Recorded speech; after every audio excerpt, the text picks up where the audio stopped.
안녕하십니까. 입씨름에서 이겨야 자신감이 생기고 인생도 승리한다. 무적의 말빨 프로젝트 뉴스 속 썰전 전략 탐구 49번째 시간입니다. 오늘 여러분과 함께 토론할 내용은 썰전 속에서의 경품 전략, 이런 주제를 가지고 여러분과 함께 10분 동안 말씀드리겠습니다. 우선 최근에 핫한 조국 법무부 장관 사태 이후에 최근에 다시 핫하게 곁가지로 터진 이야기가 하나 있습니다. 문재인 대통령 아들 문준용 씨에 대한 문제 제기를 한 국회의원이 있습니다. 물론 한국당의 곽상도 국회의원이시죠. 이분께서 문재인 대통령 가족에 대한 것을 계속 퍼뜨리고 있는데요. 그 딸에 이어서 딸이 동남아 태국 같은 데로 이민 갔다고 하는 것을 폭로한 데 이어서 문준용 씨를 지금 물고 늘어지고 있는 형국입니다.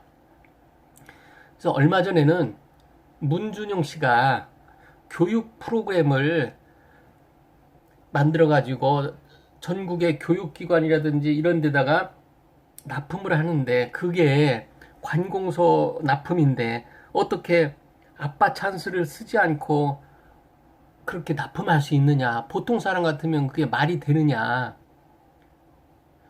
물론 일리가 있는 의혹 제기일 수도 있습니다. 자, 그런 거에 대해서 우리 문준용 씨는 뭐라고 대꾸를 했냐면은, 아빠 찬스 없이 잘 살니까 걱정하지 마세요. 이렇게 맞받아쳤습니다. 이것이 오늘 우리가 말하는 경품 전략은 아닙니다. 끝까지 좀 들어주세요.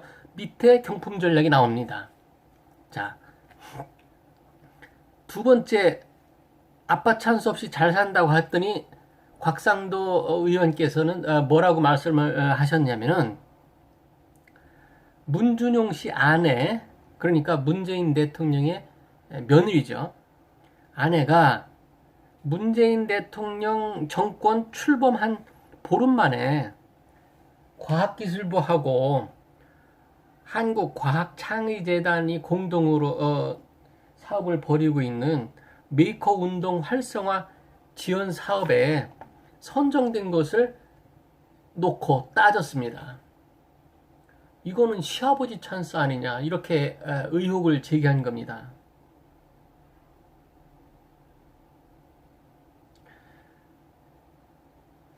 문준용 씨는 여기에 대해서 이제 또 반박을 했죠.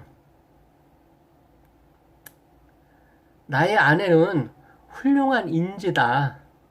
그러니까 걱정하지 마. 내 실력으로 땄다. 이런 얘기입니다. 이런 반론입니다. 시아버지 찬스 없이도 아주 훌륭하게 잘 사업 진행하고 있습니다. 이런 얘기입니다. 그러면서 문준용 씨는 이런 말을 했습니다. 여기에 이제 이것도 하나의 포인트인데, 아무 문제 없으니 걱정하지 마시라. 당신이 그렇게 걱정 안 해주셔도 내가 문제 없이 잘 살고 있으니 걱정하지 마시고 한번 살펴보시고, 문제 없으면 문제 없다고 또 밝혀줘라. 나의 무죄를, 나의 깨끗함을 밝혀달라고 하는 아주 자신감의 발로입니다. 이런 것을 이제 네가 다 그래, 내가 다 까발봐라, 다 깨끗하니까.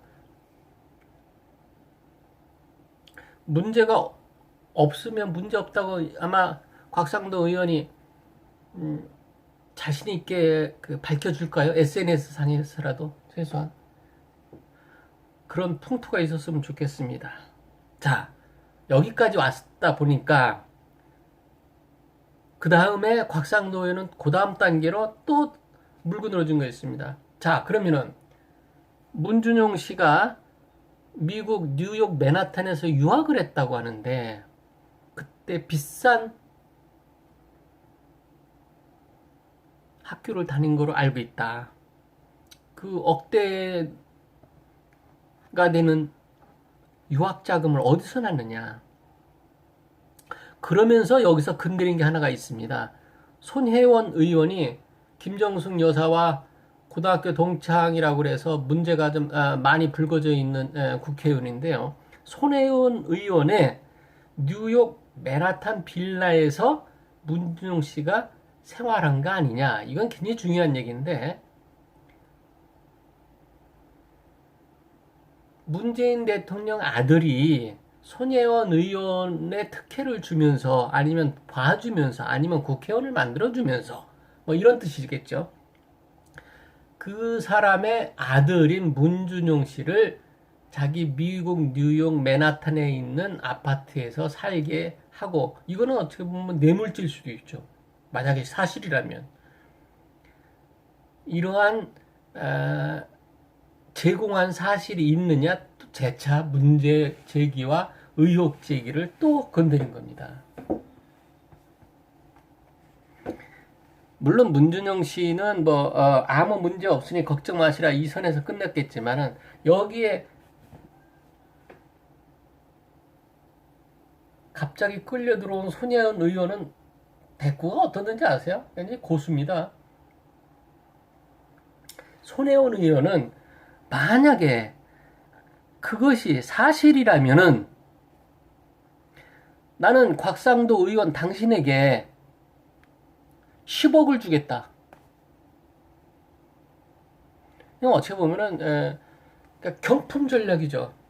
야, 내가 이 가지고 있는 엄청난 돈을 너한테 줄 테니까 네가 그거를 입증해봐라. 그러니까 자신감의 발로일 수도 있고, 어떻게 보면은 사실은 이 전략은 굉장히 교묘한 전략이고 일반 사람들한테 좀 먹혀 들어갈 수 있는 경품 전략입니다. 만약에 밝혀졌을 때 그렇게 말을 했다고 그래서 내가 줄 의무는 없는 것이죠. 법적인 의무. 내가 계약서 써준 것도 아니고 뭐 공적으로 얘기했다고 그래도 그건 뭐 내가 화가 나서 했다고 하면은 그건 실제 법정에서 내가 지불할 의무는 없는 겁니다. 그렇기 때문에 이 경품 전략은 굉장히 유용합니다. 이게 뭐 극단적으로 가면 이런 것도 있습니다. 내 자산 다 주겠다. 내 목도 내놓겠다. 뭐 내가 자살하겠다. 이런 경품도 내놓는 겁니다. 이게 극단적인 이 경품 전략이라는 거는 이제 이 순화돼서 제가 경품 전략이라고 하는데, 이 아주 극단적인 표출의 방식일 수도 있습니다. 자, 산다는 것은 어쨌든 먹어야 하는 것입니다. 또 먹고 나면은 또 싸워야 합니다. 입씨름을 하면서. 자, 입씨름 중에서 가장 극단적으로 아주 유용하게 상대편을 압도할 수 있는 방법. 그러니까 진실하고 거짓하고는 상관이 없는 이런 전략입니다. 이 썰전 전략들은 다 이거입니다. 신뢰 문제입니다. 그러니까 사실상 어떤 부정적인 썰전 전략을 썼을 때는 아주 극단적으로 극단적인 전략 같은 거는 자주 쓰면 안 됩니다. 왜? 그 사람의 신뢰나 이미지라는 거는 차곡차곡 쌓이는 겁니다. 내가 느끼지 못하는 사이에 외부인, 나의 주변인, 나의 관계된 모든 사람들한테 나의 점수가 쌓이는 거기 때문에 함부로 쓰면 안 됩니다. 지금 오늘 쓰는 전략, 그러니까 경품 전략, 네가 맞고 내가 틀리다면 또 반대로도 있어요. 야, 만약에 그게 사실이 아니고 내가 오르면 너 나한테 뭘 줄 거냐? 내가 그러면은 이런 것도 있습니다. 내가 10억 내놓을 테니까 너도 10억 내놔라. 10억 내기 걸리는 겁니다. 내기 전략일 수도 있는 거죠. 경품 전략 아니면 내기 전략이라고 해도 상관이 없습니다. 이거는 더 고단수인 거죠. 나만 내놓는 것이 아니고 너도 내놔라. 그러니까 내가 이만큼의 재산을 내놓으니까 너도 이만큼의 재산을 내라. 네가 책임을 져라, 이런 뜻이죠. 그러니까 굉장히 이거는 강력하고, 심지어는 아까 말씀드린 대로 내가 틀리면 자살하겠다. 자살 안 하면 되죠. 이 썰전이라고 말씀을 드리는 거는 썰전일 뿐입니다. 입씨름은 입씨름일 뿐이지 입씨름이 다른 거로 전이 되는 거. 물론 말 한마디가 천년과 같겠지만은 일단 저희들이 논쟁거리로서 여러분들한테 이 방식을 알려드리고 전략을 알려드리는 거는 그 상황을 벗어나고 그 상황에서 이기고 그 상황을 유리하게 하는 장기적인 거대한 프로젝트 했을 때는 아까 말씀드린 대로 신뢰 문제, 언어에는 신뢰 문제가 가장 큽니다.